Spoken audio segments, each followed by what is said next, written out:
یاد رکھیں کہ صرف آج کی روزی ہی وہ واحد روزی ہے جس سے فی الفور ہمیں پرسکون ہونا ہے۔ ناظرین اکرام، ہم جب دعا کرتے ہیں تو ہماری زبان پر آج کی روزی کی فکر ہوتی ہے۔ ہم یہ شکوہ بھی کبھی نہیں کرتے کہ کل ہم نے باسی روٹی کھائی، اور نہ ہی اپنے مستقبل میں کسی آنے والے خطرے سے بچنے کے لیے مدد کے طلبگار ہوتے۔ ہماری زبان پر صرف آج کی روزی کی فکر ہوتی ہے۔ چینل پر نئے آنے والے ناظرین کو خوش آمدید۔ گزارش ہے کہ چینل کو سبسکرائب کر لیں، بیل کے بٹن کو دبا کر آل نوٹیفیکیشنز آن کر لیں تاکہ ہم بار بار ملتے رہیں اور ایک دوسرے کے مسائل کو سمجھنے اور ان کو حل کرنے میں ایک دوسرے کا ساتھ دے سکیں۔ ناظرین محترم، جب ہمیں اپنی پریشانیوں سے پیچھا چھڑانے کا کوئی حل نہ ملے تو ہمیں اس دعا کو اپنی زندگی کا سب سے بڑا مقصد بنا لینا چاہیے کہ اے رحم کرنے والے، ہمیں سیدھا راستہ دکھا، ہمارے آگے کی راہ کو روشن رکھ۔ ہمیں دور کے منظر دیکھنے کی خواہش نہیں، ہم اپنے لیے صرف چند قدم آگے کی روشنی چاہتے ہیں۔ پیارے دوستو، ہم چھوٹی چھوٹی اور معمولی باتوں پر پریشان ہوتے رہیں گے تو ہم بہت جلد مر جائیں گے۔ لڑائی جھگڑے کے دن ہوں یا سکون و چین کے، کسی چیز کے روشن اور تاریک پہلو میں بڑا واضح فرق ہوتا ہے۔ اگر ہم مثبت سوچ رکھتے ہیں تو ہم بہت سے اثرات اور اسباب کو دیکھتے ہوئے کسی چیز کے بارے میں حتمی فیصلہ کرتے ہیں اور ہماری سوچ بہتر لایا عمل ترتیب دیتی ہے۔ لیکن اگر ہم منفی سوچ رکھتے ہیں تو ہمارا ذہن مسلسل پریشان اور بے سکونی کا شکار رہتا ہے اور ہم کوئی حتمی فیصلہ نہیں کر سکتے۔ پیارے دوستو، اپنی سوچوں کو ہمیشہ مثبت رکھیے اور کوشش کیجیے کہ زیادہ وقت اللہ کے ذکر میں گزرے۔ ہمارا اس چینل کا مقصد بھی ان اذکار، دعاؤں اور آیات کے جمع کرنے سے یہ ہے کہ لوگ رات دن کے مختلف اوقات میں ہر کام کے کرنے کے وقت جو دعائیں اور آیتیں اور اذکار رسول اللہ صلی اللہ علیہ وسلم سے منقول ہیں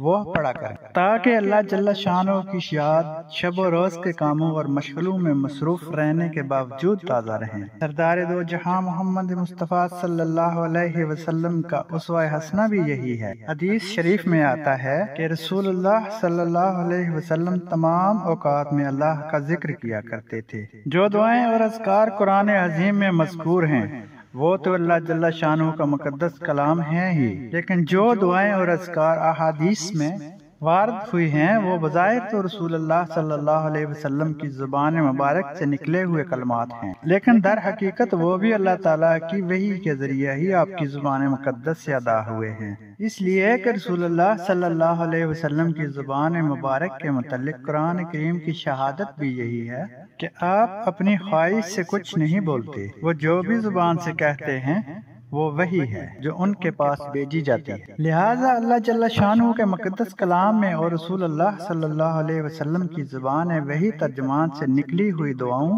اور اذکار میں جو تاثیر و برکت ہو سکتی ہے وہ کسی بھی دوسرے شخص کی زبان سے نکلے ہوئے کلمات میں ہرگز نہیں ہو سکتی۔ اسی لیے صحابہ کرام رسول اللہ صلی اللہ علیہ وسلم کی زبان مبارک سے نکلے ہوئے الفاظ کی حفاظت میں، خصوصاً دعاؤں اور اذکار معصورہ کے روایت کرنے میں انتہائی احتیاط و اہتمام کرتے تھے۔ اسی لیے ذرا سا لفظی فرق یا کمی بیشی کو بھی ظاہر کر دیتے تھے کہ یہ دعا ان الفاظ کے ساتھ بھی رسول اکرم صلی اللہ علیہ وسلم سے منقول ہے اور ان الفاظ کے ساتھ بھی ایک ہی کام کے وقت کی متعدد دعائیں اور ذکر و اذکار ذرا سے فرق کے ساتھ الگ الگ بیان کرتے۔ مطلب یہ ہوتا ہے کہ فلاں وقت کی دعا ان الفاظ کے ساتھ بھی رسول اللہ صلی اللہ علیہ وسلم سے منقول ہے اور ان الفاظ کے ساتھ بھی۔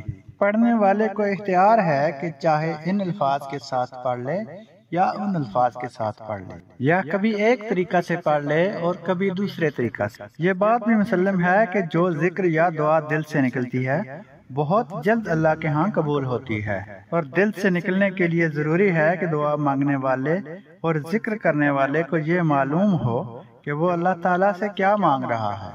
اس لیے بس ضروری ہے کہ پڑھنے یا سننے والے ان آیات اور اذکار کو بھی یاد کریں اور ان کے اردو ترجمے سے بھی واقف ہوں۔ ناظرین محترم، چلتے ہیں آج کی دعا کی طرف۔ اس دعا کو آپ اپنا معمول بنا لیں، اٹھتے بیٹھتے چلتے پھرتے دوران ڈیوٹی آپ اس کو اپنے ورد میں رکھیں۔ آپ اس دعا کے ثمرات اور نتائج سے حیران رہ جائیں گے۔ نہایت چھوٹا لیکن طاقت و قوت سے بھرا ہوا عمل، اس ذکر جلیل کے الفاظ اور معنی یہ ہیں: لا حول ولا قوت الا باللہ العلی العظیم۔ ترجمہ اس کا یہ ہے: کسی بھی کام کی طاقت و قوت اللہ بزرگ و برتر کی مدد کے بغیر میسر نہیں ہے۔ اب ہر کام کرنے کے وقت اس کو پڑھنے کو جی چاہے گا، خواہ وہ دینی کام ہو یا دنیاوی، مثلا محنت مزدوری، کھیتی باڑی، تجارت، کاروبار، جائز اور حلال دینی مشغلے، اس لیے کہ یہ سارے ہی کام اور مشغلے طاقت اور قوت کار کو چاہتے ہیں، اور طاقت و قوت کار اللہ تعالیٰ کے دیے بغیر میسر نہیں آ سکتے۔ کسی بھی وقت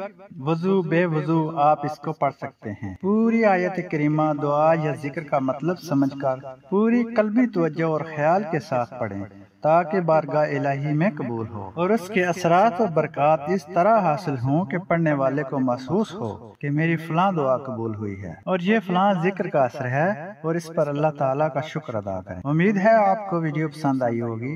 اگر پسند آئے تو لائک اور شیئر کرنا نہ بھولیے گا۔ کمنٹ میں ہمارے لیے دعا ضرور کریے گا۔ اللہ پاک آپ کے لیے آسانیاں پیدا فرمائے، آپ کی تمام مشکلیں حل فرمائیں۔ حاضر ہوتے ہیں کسی نئی اور پیاری دعا اور نئے ذکر کے ساتھ، تب تک کے لیے اجازت دیں۔ اللہ نگہبان۔